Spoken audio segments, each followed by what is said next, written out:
So good afternoon, and welcome to Boston College. My name is Thomas Stegman. I serve as the Dean of the Boston College School of Theology and Ministry, and it's my great pleasure to welcome you to this seminar on contributions of migrants to development and social innovation in Boston. Our program today is a collaborative effort made possible by a partnership between the Scaravelli Centers for Migration in Boston, the Boston College School of Theology and Ministry, along with the support of the Scaravelli International Migration Network. Today's seminar expresses the commitment of the School of Theology and Ministry to affirm the importance of immigrants to our city, state, and country, and more specifically to the Catholic Church. Pope Francis has encouraged the world to welcome immigrants and the gifts they bring to our society and our faith communities. As a Jesuit Catholic university, we at Boston College are committed to living the gospel by affirming the dignity of every human person, regardless of their country of origin, religion, culture, or race. Immigrants make us a better and stronger society. They challenge us to see the world in fresher ways. As Christians, it is our conviction that when we welcome the immigrant, we welcome the Lord Jesus. And when we welcome Christ, we are challenged to be our better selves. I am proud of the fact that the School of Theology and Ministry is at the forefront of research on how Hispanic immigrants and their children, among others, are transforming the U.S. Catholic experience. In addition, many of our academic programs and continuing education efforts focus on better serving the immigrant community in our midst. Our faculty is committed to training many immigrant students in both theology and ministry. At the same time, we are committed to training all our students to serve in contexts where immigrants are transforming the way in which we live our faith. Our Latino, Latina, and Latin American programs extend throughout the continent, bridging scholarship and service across borders. Our Formación Continua programs are offered in English, Spanish, and Portuguese, and reach literally thousands of people, many of whom are immigrants, learning in their own language and according to their own cultural traditions. As a School of Theology and Ministry, we at Boston College know that Catholicism in the United States in the 21st century will be defined by how we embrace the gifts and contributions of our immigrant sisters and brothers. The same could also be said of our city, our state, our society as a whole. It is this recognition that gathers us today. Thank you for joining us to engage together in this conversation. And now I would like to invite Father Volmar to the podium to add his remarks. Father Scaravelli is pastor of St. Tarcisius Church and director of the Brazilian American Center, both in Framingham.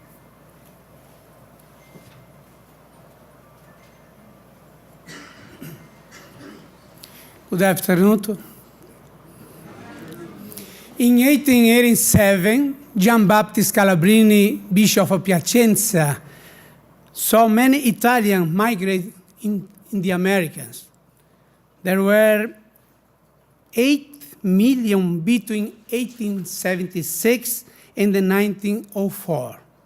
Moved by their plight, he organized and trained a group of priests, missionaries, sisters, and the lay people to accompany these immigrants and help them integrate into the new homeland that welcomed them, to bring the smile of their country and the consolation of faith was his motto.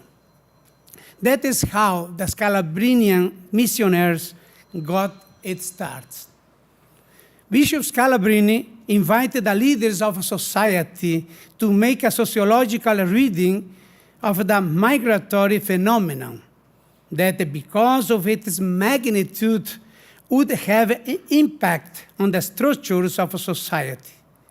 He stressed the economy, cultural, and religious values that they brought to the welcoming community. After visiting and living 3 months with Italian immigrants in the United States, Scalabrini met with the President Theodore Roosevelt to thank him for welcoming so many immigrants and to request his attention to their exploitation. He also invited Pope Leo XIII to organize in the Vatican specific pastoral programs for migrants and refugees. Thus emerged the Episcopal Commission for the Pastoral Care of Migrants and Itinerant People. Today, the Scalabrini Centers of Everett and Somerville, as well as the Brazilian America Center in Framingham, try to live that charism and mission to welcome, defend, promote, and integrate immigrants without distinction of race, gender, or religion in this great and generous country of the United States of America. Our centers host and assist more than 54,000 people annually in the greater Boston and the Metro West area. Through our programs of access to health care, education, English as a second language, and the psychosocial support, we have managed to empower migrant men and women and their families in their process of adaptation and integration into the American society. Our work is to provide tools and support to migrants through the creation of collaborative relationships with local, state, and national agencies that support migrant communities. In the current social and political context of the United States, our idea in proposing the seminar has been to contribute to the promotion of a positive image of the immigrant, showing their contributions to the social, cultural, and economic development to the society. The great majority are hardworking and enterprising people with broad intellectual capacities that contribute significantly to social innovation and the growth of this country. On behalf of our Scalabrini Centers for Migration in Boston and the Scalabrini International Migration Network, we thank you, all of you, for your presence in this seminar. And we encourage you to continue to work on strengthening and creating collaborative relationships in favor of migrants and their families. I repeat, in our centers, all immigrants are welcome regardless of race, gender, or religion. Likewise, we are open to all of you who are concerned about this phenomenon. Let us build together a more just society where the greatness of this country can be measured by our ability and the willingness to integrate the most vulnerable people into our social fabric. Remember, we all smile in the same language. Thank you.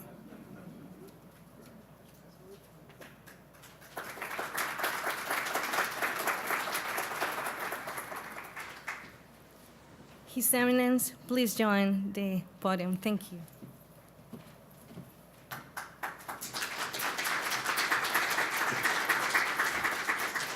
Well, good afternoon, everyone. It's a great joy to be here this afternoon. We are so grateful to Boston College for hosting this. Boston College does so much for the local church and is so beloved in our community precisely because it was an institution that educated immigrants and children of immigrants and first-generation Americans who had never had an opportunity for a university preparation. And that really is one of the reasons that Boston College is so beloved in this community. And today we're very grateful for your commitment to the social gospel of the church, which manifests itself in so many different ways and the activities that you do here. we're also so grateful to the Scalabrinians. I was working in Washington for 20 years at the Centro Católico in those days when Father Tomasi was at the Bishops' Conference and president and the pastor of Our Lady of the Rosary, of the Italian parish there. And at one point they asked me to give a retreat at Staten Island to all of the members of the community. And in preparation for the retreat, I studied the constitutions of your order by John Baptist Scalabrini, and I was so impressed by the whole theology of immigration that that wonderful document expressed. And when you think of the history of Boston, 1 year after the potato famine in Ireland, 1/3 of the population of Boston was Irish. And it was a virtual invasion of immigrants. And of course, that sparked a lot of anti-Irish and anti-immigrant spirit. The Italians came in large numbers, and really the 20th century of Boston was defined by the immigration of the 19th century and early 20th century. And now our 21st century is so defined by the immigration of the 20th century. The large number of Hispanics, first of all from the Caribbean and now from Central America, the huge Brazilian population that we have here, probably the largest Brazilian community in the United States. We have the third largest Haitian community. So many African communities. We have the largest Ugandan community here, Nigerians, Kenyans, Ethiopians, Asians as well, Chinese and Koreans and Vietnamese. So our church continues to be a church of immigrants. And our country is probably the country that has been the most successful at assimilating immigrants.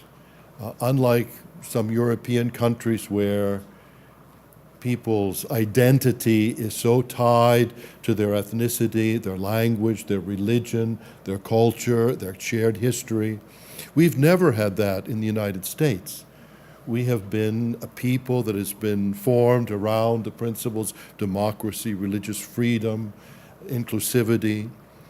And so it's very alarming that in the present climate there is this anti-immigrant spirit there. So it's very important for us as a faith community to come together and reflect on the great contribution that immigrants make to our country. We want to make America great, and what has made America great is our immigrants who have come here to work.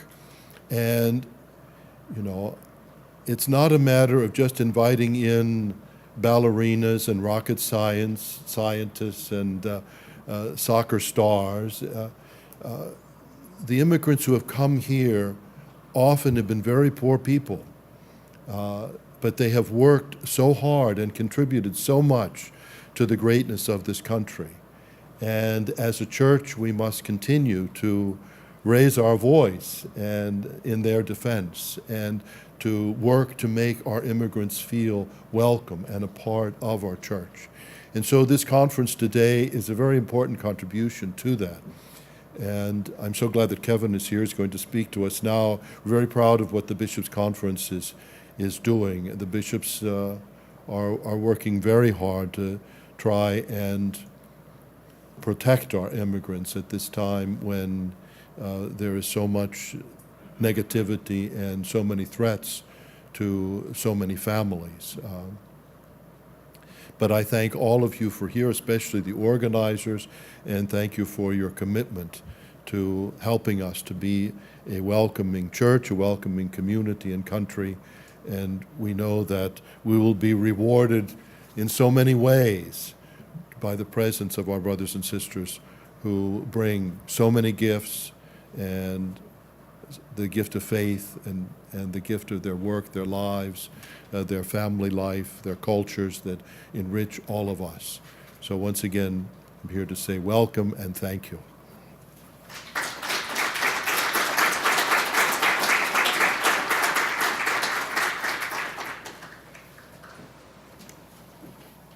Thank you, Cardinal O'Malley, Father Volmar, and Father Stegman for joining us for that inspiring message and for encouraging us to keep working in promoting the rights of the immigrants in our communities. We are blessed to have you here with us today. Thank you for your time. To start with this session of this seminar, I'm glad to present the first panel that we will have today. And we have called Trends in Integration, Development, and Social Innovation of Migrants, Global, National, and Local Perspective. Allow me to introduce Mr. Bela Hovy, who is the Chief Migration Section of United Nations Population Division, and Donald Kervin, Executive Director of the Center for Migration Studies. They are joining us by video conference today due to the inclement weather in New York and Boston. So thank you for being here today. And also I want to invite to the main table to Alejandra Guillen, Director of Immigrant Advancement of the Boston Mayor's Office, and the moderator and keynote, Kevin Appleby, Senior Director of International Migration Policy of the Center for Migration Studies in New York. Welcome.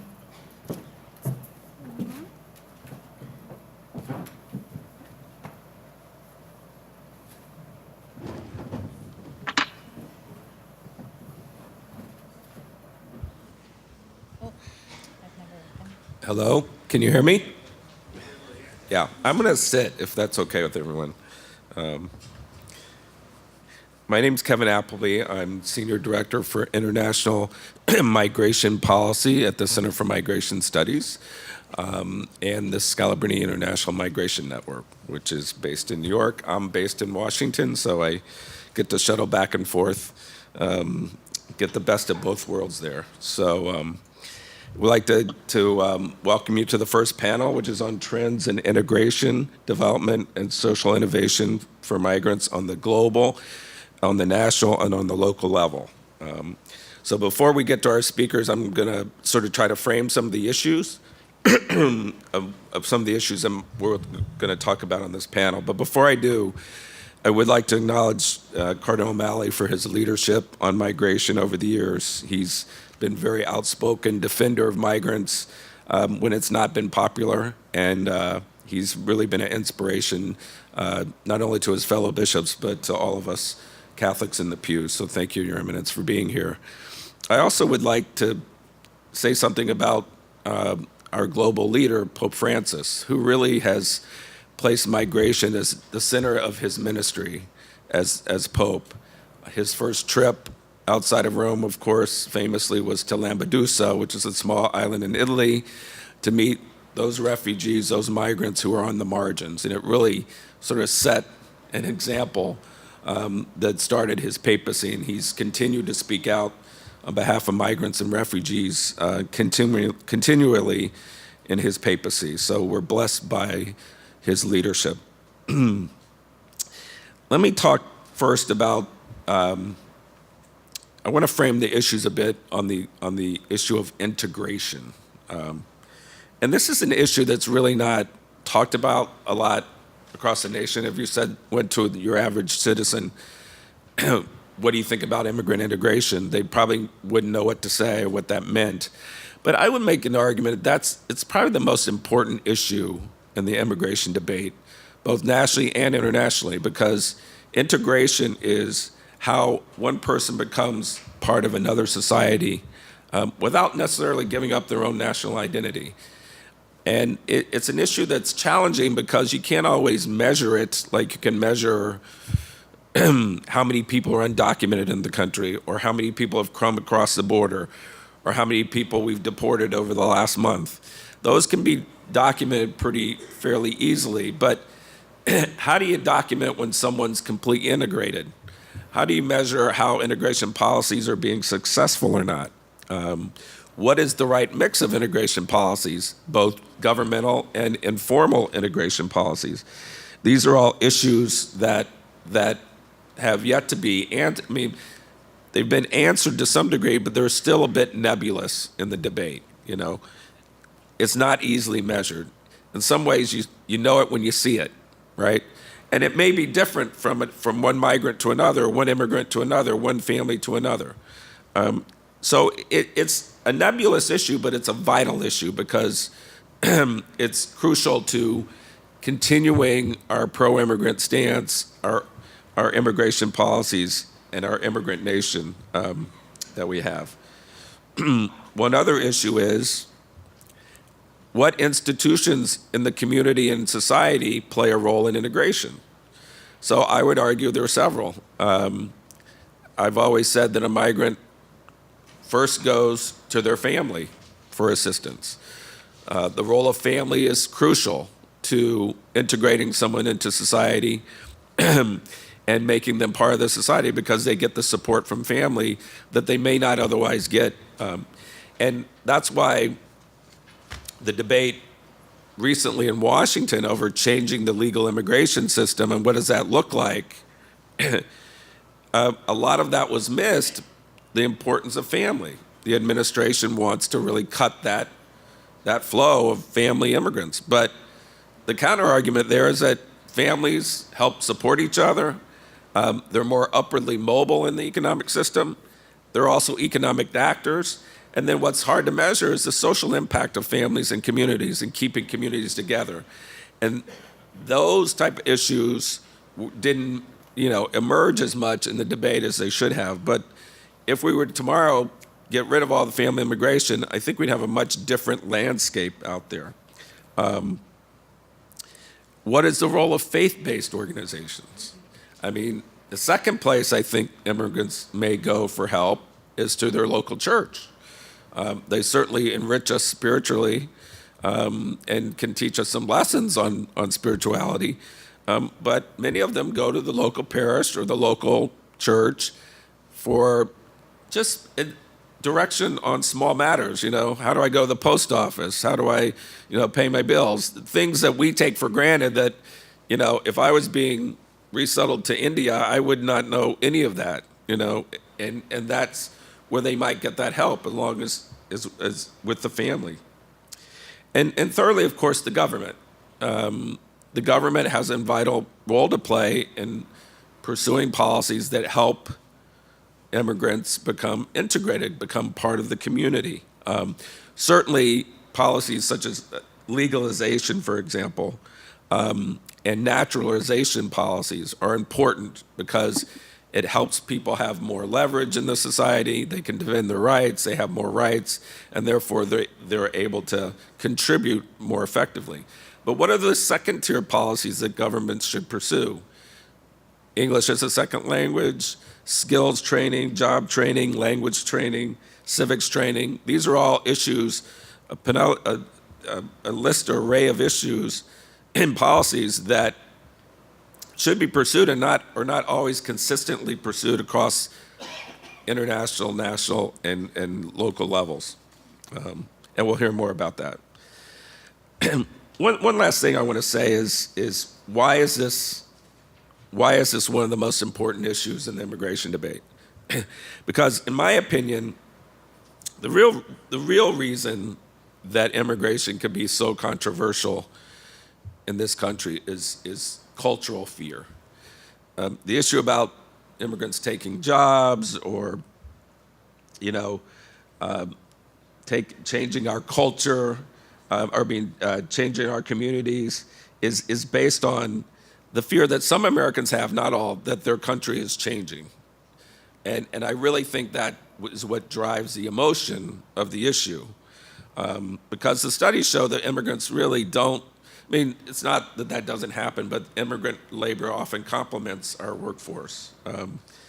So how do you answer that cultural fear? You have good integration policies, in my opinion. I think that's the key, so that you see that people are becoming part of the society.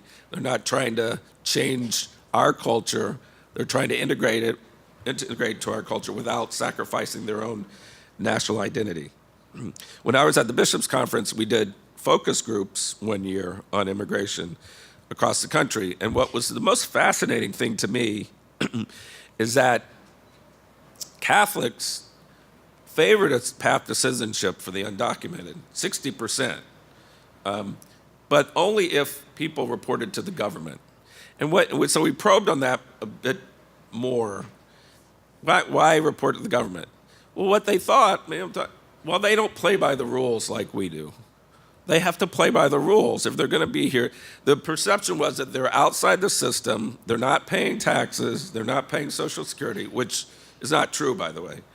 And they're sort of getting things for free. And we want them to be in with us, contributing and playing by the same rules. So we asked them, one thing that revealed this was, how long should a path to citizenship be? In Congress, it's, 10 to 15 years. That's too long. 5 years at most. We want to get them in the system, which was really telling. And I think it showed that, it's not so much that we like that they're contributing, but we want them to be part of the system, i.e. part of our country. So I think integration policies properly affected will help address that issue over time. So those are some of the issues I thought I would throw out. We're not going to solve all those questions in an hour, less than an hour. But it's something maybe to keep in the back of your mind as we're having our discussion. So our speakers have been introduced. I will reintroduce them real quickly in the order of their talk. We're going to go international, national, and local. Not that local's not important. Actually, that's where all the action is, frankly. But I thought that we'd go that way down. Bela Hovy is the chief of the migration section of the UN Population Division, who studies global migration trends for the UN and is well-versed on the UN processes on migration and has been part of the processes on the Global Compact on Migration, which is being negotiated now and will be produced for later this year. The second speaker will be Don Kerwin, who is the executive director for the Center for Migration Studies in New York, and who's my boss, and he's 16 years as the executive director of the Catholic Legal Immigration Network. And if you Google Don, you'll see how prolific he is on immigration. He writes articles, op-ed pieces on virtually every immigration issue that's out there, and he does it very well. And last, we have Alejandra St. Gian, who is the director of the Mayor's Office of Immigrant Affairs, who will talk to us about what is happening in Boston and what some of the policies are that Boston is pursuing. So without further delay, okay, Don. Thanks. Thank you, Kevin, and thanks to the Scalabrini Centers in Boston and to Boston College and to SIM for this event and for the invitation. I was going to speak from a national policy perspective and from a Catholic institutional lens. For the last several years, CMS has convened diverse Catholic institutions around a common goal, which is to strengthen the work of the Catholic Church with immigrant communities. And we call this project the Catholic Immigrant Integration Initiative. We could just as easily call it the Catholic Empowerment or the Catholic Fence Initiative. What we tried to do is to promote the integration and well-being of the nation's 44 million foreign-born people, and that's a number that swells to 86 million if you count the children of immigrants. We examine Catholic institutions in light of what we take to be one of their original purposes and their identity, which was to meet the needs of successive ways of immigrants and their children. And today in the United States, immigrants in the second and third generation are again among the groups most in need of Catholic educational, health, social, pastoral, and legal programs.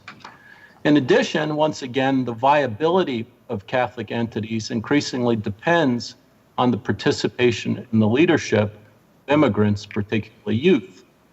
So in 2016, we carried out two surveys on the work of these institutions with immigrants, and these were not Hoffman-Espino gold standard surveys. They were wannabe Hoffman-Espino surveys. They were far less ambitious and hopefully complementary. One covered Catholic parishes and schools, and the other covered all other Catholic institutions. And they were not necessarily representative, and they were sent to immigrant-dense parishes and to institutions that prioritize services to immigrants. But what we found was that 42% of school respondents didn't target immigrant communities for recruitment, and 72% didn't have Madrina programs for immigrant families. That immigrants constituted 39% of those who regularly attend Mass, but only 20% of parish and school leadership, and 21% paid staff. For entities other than schools and parishes, immigrants constituted a whopping 75% of people that access services, but 31% paid staff and 22% program leadership. And 28% of Catholic institutions listed the receiving community is one of their greatest obstacles in advancing immigrant integration in their own work. So Pope Francis has decried an epidemic of animosity against immigrants, refugees, and peoples of other races and religions. And the public environment has certainly become an even greater barrier to the Church's integration efforts over the last year and a half.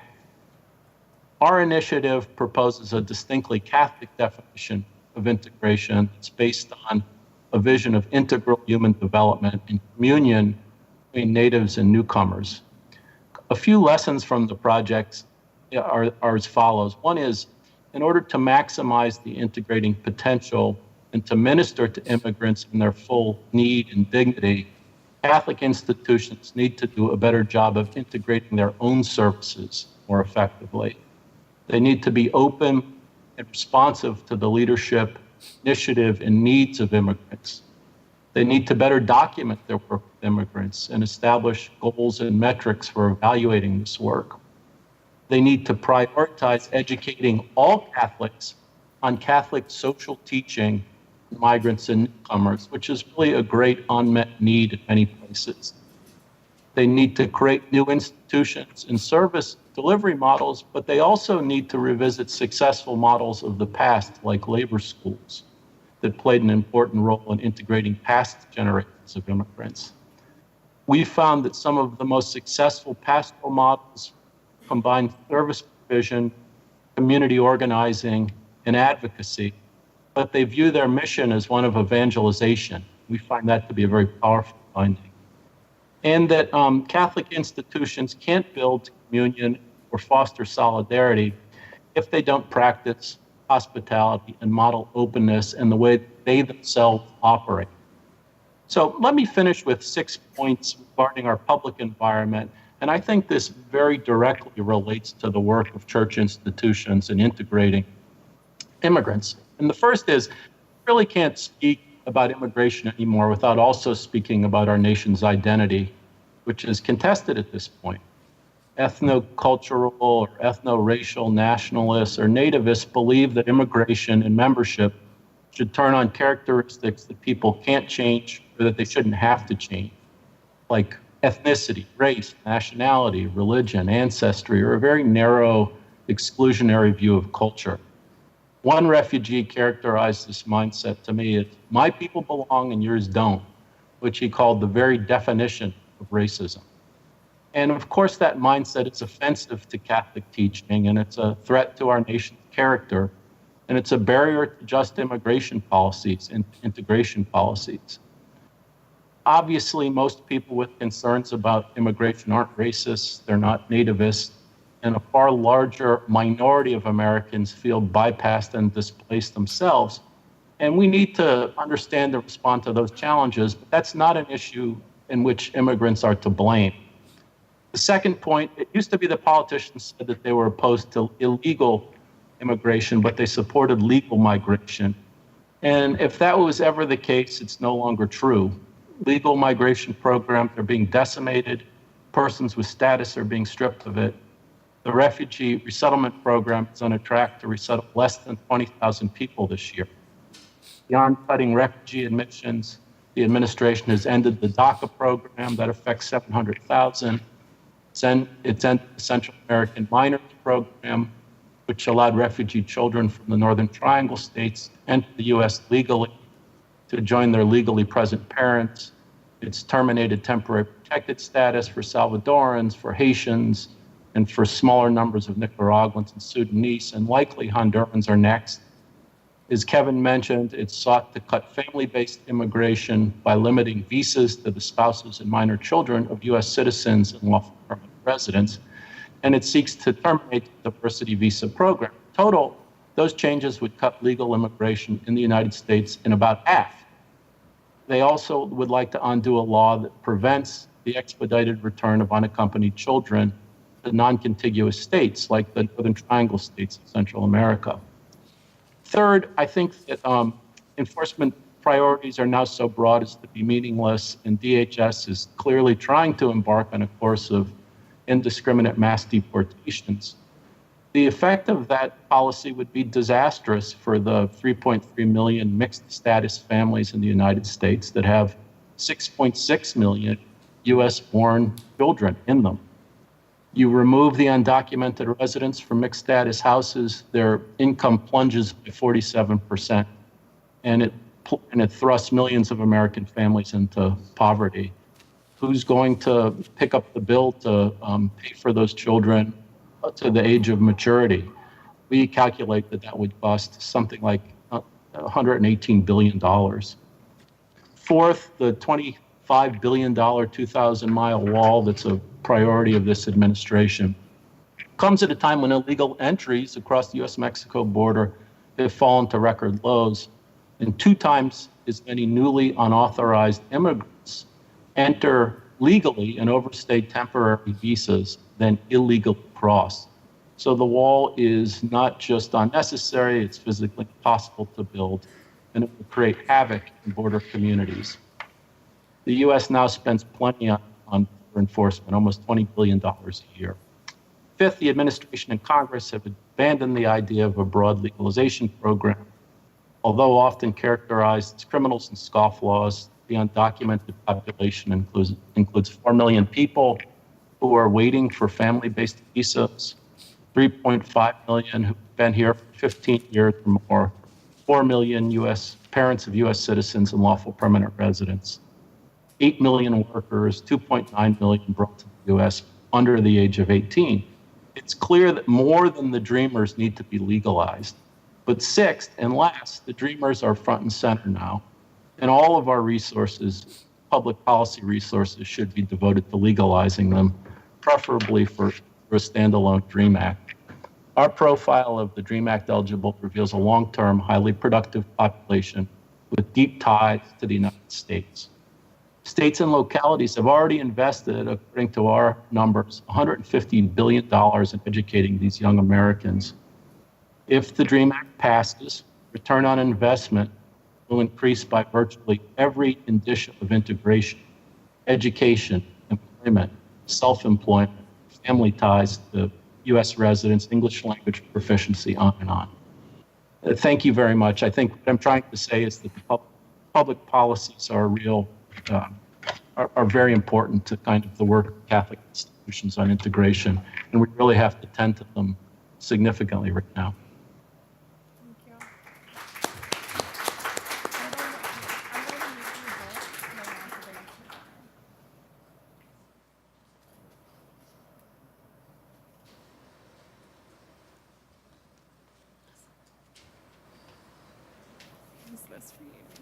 Oh, okay, great. It's okay if I stand? Oh, yeah. Yeah, okay. Just set my timer here. Okay. Great, thank you. Thank you so much. So again, my name is Alejandra Senkieng. I'm from the Mayor's Office for Immigrant Advancement in the city of Boston. I'm going to talk a little bit about the city perspective. I see after this you have an amazing panel of city leaders who will get much more in detail probably into the work that they do in integrating immigrants. So this is a general overview, and this is very Boston-centered. So a little bit about our office. We started as the mayor's office of New Bostonians in 1998.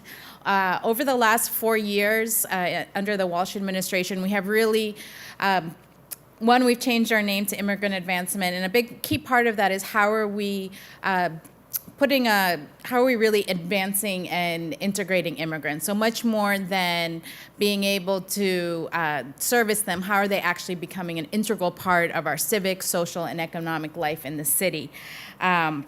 As local government, as opposed to the international or federal level, obviously the policies that we set and that we implement are much more programmatic in nature in the past year and a half, reactionary in nature, than they are in terms of actual legislation, given the fact that we are not able to set federal policy, unfortunately.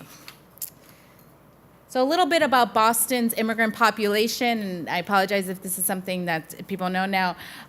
The moderator of your next panel is Alvaro Lima, who is our academic-in-chief there in the city of Boston, and so any data you see will come from the BPDA research department. I highly recommend going to their website for any kind of information you need on any kind of research information in Boston in general, but in particular on our immigrant population. So immigrants make up about 29% of the population in Boston, and as I believe it was Don mentioned, similar to the country, half of all youth have at least one foreign-born parent. So if you think of immigrants and children of immigrants, it's a much larger population than even the 29%. And in Boston, our immigrants hail from all over the world. This is just a little breakdown of the top 10 countries of origin for immigrants. Now, it's important to note that if you're talking specifically about different institutions, so if you're talking about Boston public schools, for example, you'll see here that Somalia is not represented in the top 10 countries in origin, but if this were a panel or discussion on the Boston public schools, Somalis would be a huge part of that because they make up a big part of our newcomer population in the Boston public schools. But this is just a very general. I think what's important here is also to know how diverse our immigrant populations are. Our top 3 populations altogether barely make up 30% of the immigrant population. So in terms of immigrants are central to Boston's success and identity.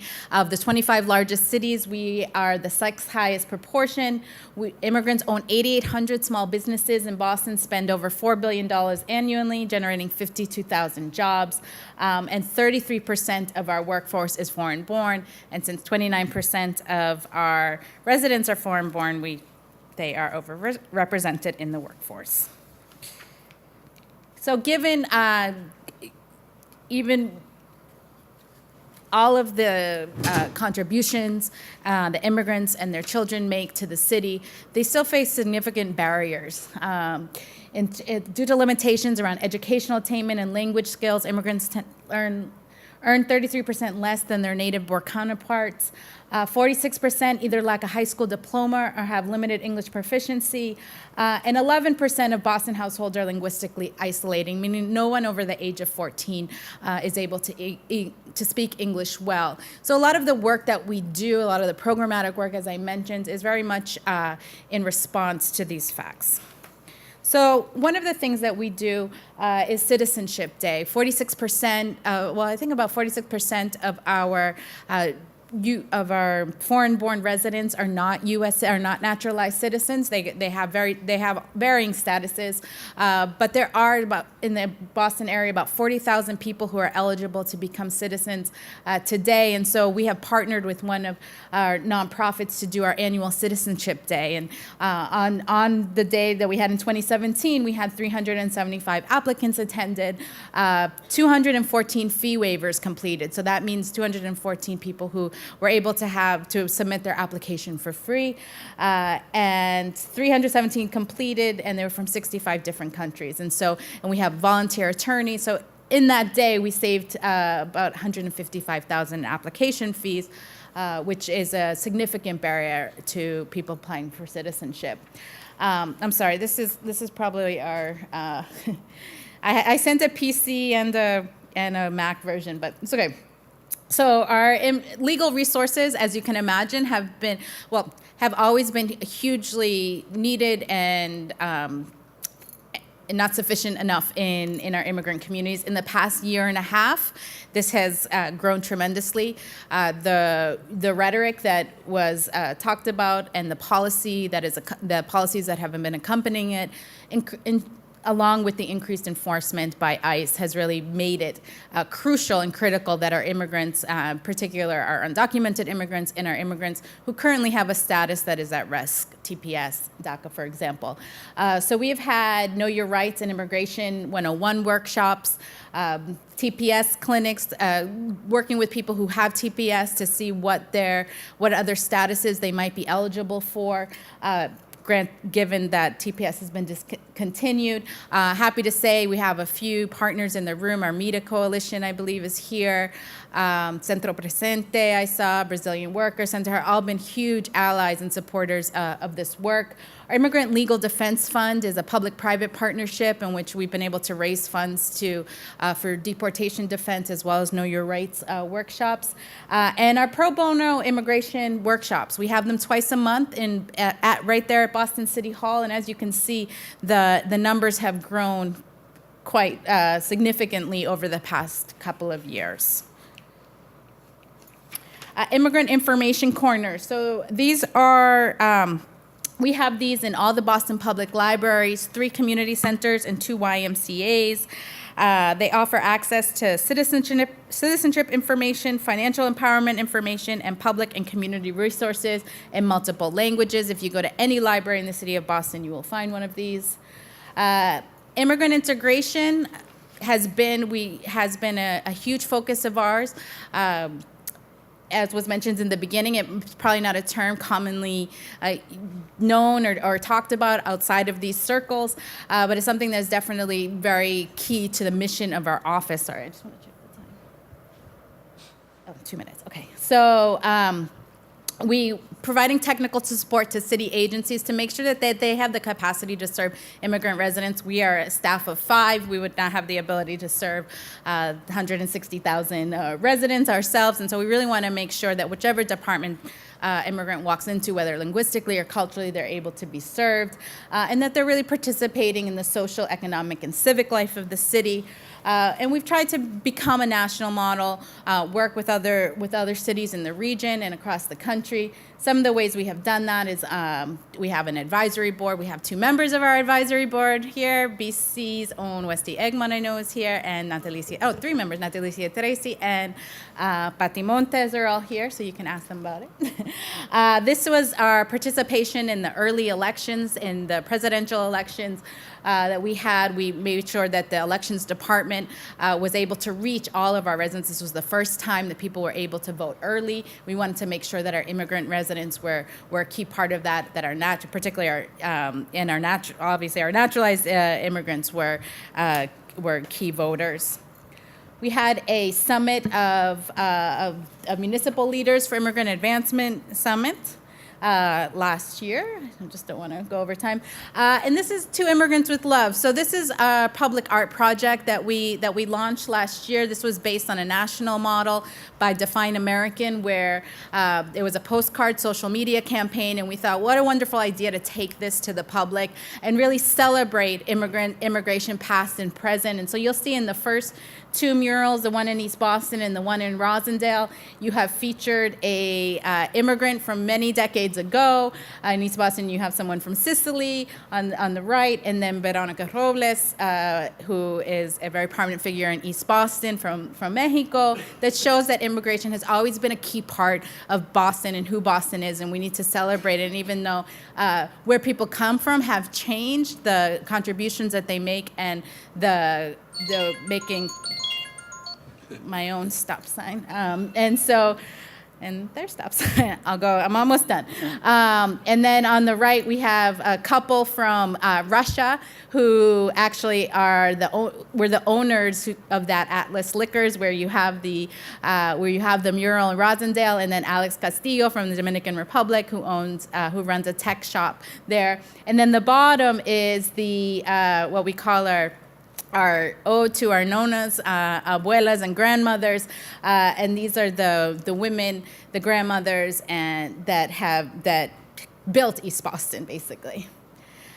Some of the things that we have currently going on, we're co-publishing a report on immigrant contributions to Boston's labor force, how federal policies can impact the future, and also working with the Boston Public Health Commission on how trauma is impacting, how the policies are impacting our current immigrant residents. And lastly, this is examples of other departments in the city that we might partner with on occasion, but really have taken it upon themselves to make sure that they are implementing that economic integration for immigrants. Boston Main Streets is a national program, as you saw, 8,800 immigrants own 8,800 small businesses, so Main Streets are mainly made up of immigrant-owned businesses.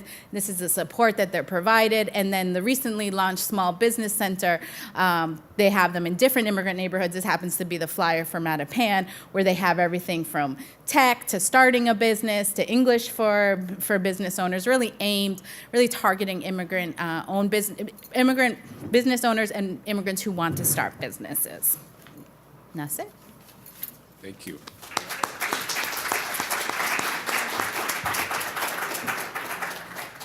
Okay, I know we're over time, but I'm going to say 5 minutes at least for questions and answers. So just raise your hand and identify yourself. And if can we get Bella and Don back? Or?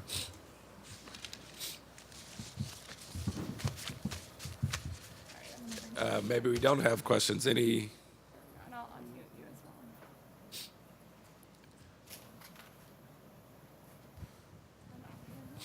I have a question for Bela, but he's not back.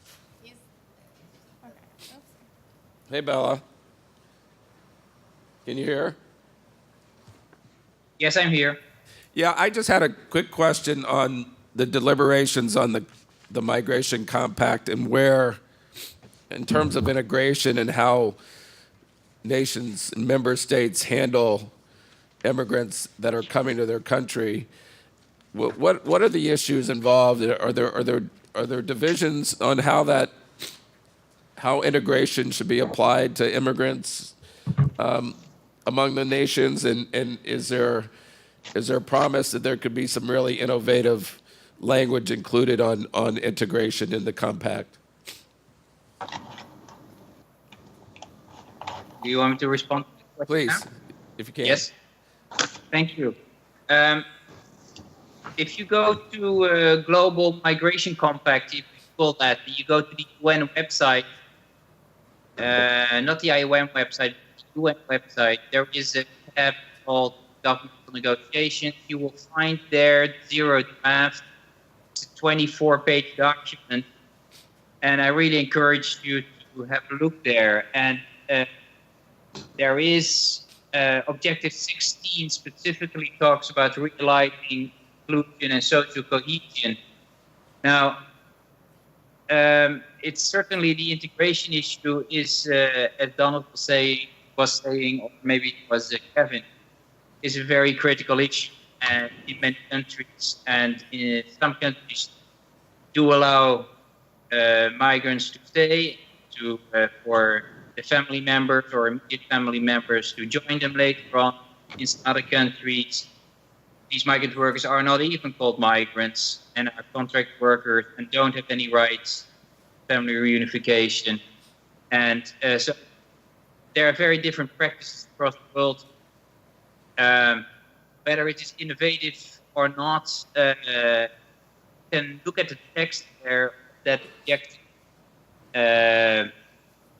What is it? What did I say? Number 16. And for yourself, there's not really time to go into the details of that, but what the document does in all those 22 domains is to come up with very practical recommendations.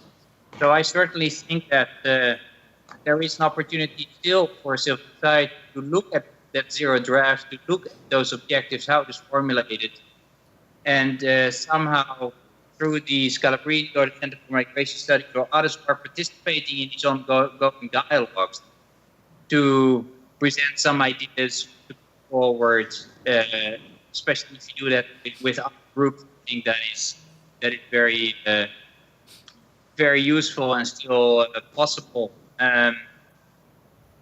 But politically, there are many issues when it comes to these negotiations. Probably one of the most sensitive issues is what we call return. There's a strong emphasis, in particular, by European countries to increase the number of returns of migrants that do not have legal status. But of course, there are many who are fighting for those migrants to actually obtain legal status. And that is also mentioned in the Global Compact, and that is the path to authorization and to citizenship. And that is fairly new in the UN document. I don't think, Donald, we've seen it before at the UN. If you look at the New York Declaration, there is a commitment to provide this path for regular status. So what we call increasing these legal pathways, not just for people arriving so that irregular migration channel and traffickers and smugglers are being undercut, but the legal pathways also pertain to those people already there who are in irregular status.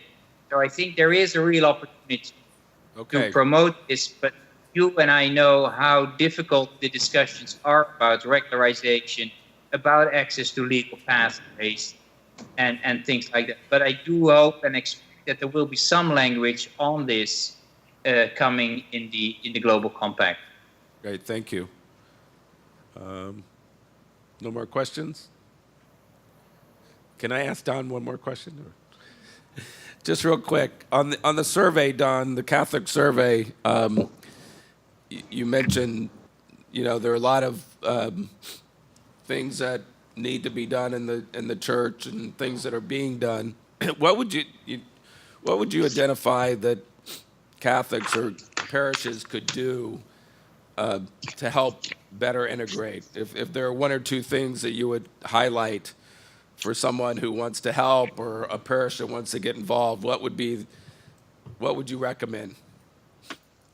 Yeah, thank you, Kevin. I wanted to say about the church institutions, I was a little bit critical there about the leadership, but in terms of their services to immigrants, they're really immense. And what we're talking about are, 1.4 million students in elementary schools and 600,000 attending high schools and the great universities that we have and the charities and refugee agencies and legal immigration offices and on and on. So this is a network that really, really matters and really turns out for immigrants. I think two things right now. You ought to be doing some advocacy in the public realm because we're getting our legal immigration policies, including our refugee programs, pulled out right from under us. So I think that's one. It's absolutely important for Catholics to be engaged on advocacy.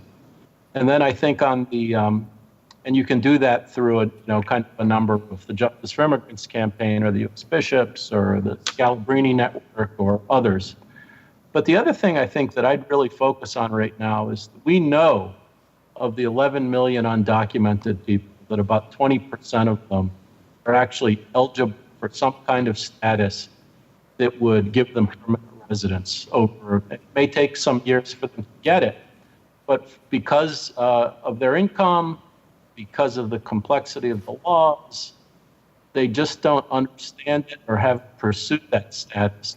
So the need for, I think, massive screening of undocumented persons for status is crucially important right now. And I wish that Catholic parishes and Catholic charities and the church institutionally would take on that challenge because it's a major legalization program right now, and it's available to us, and it doesn't involve Congress, and it doesn't involve the president. Thank you. And one last question for Alejandra. for those of us who work on the federal level and even the state level, what should Washington be doing to help your efforts locally? What would be something that our federal politicians could do to help the integration effort and what you're doing here? So I think, in terms of the feds and the federal policies, there's just a lot more hurt than a lot more harm that's going on. And I think, the concentration on deporting as many people as possible. And we know in past administrations there have been very high levels of deportations as well. But really going into courthouses and people who are going for their USCIS appointments.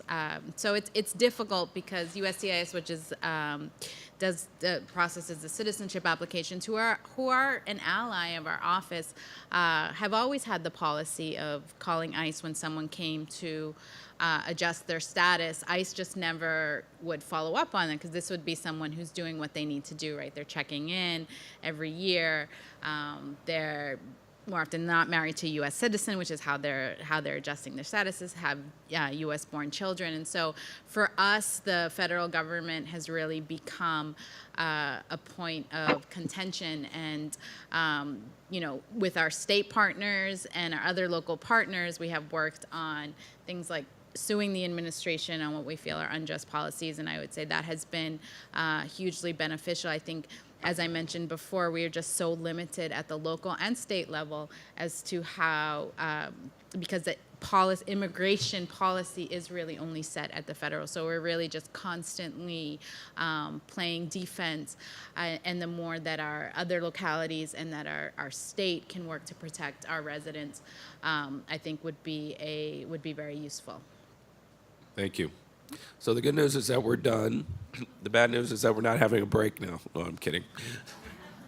We're in big trouble. Anyway, thanks our panelists, please, for their presentation.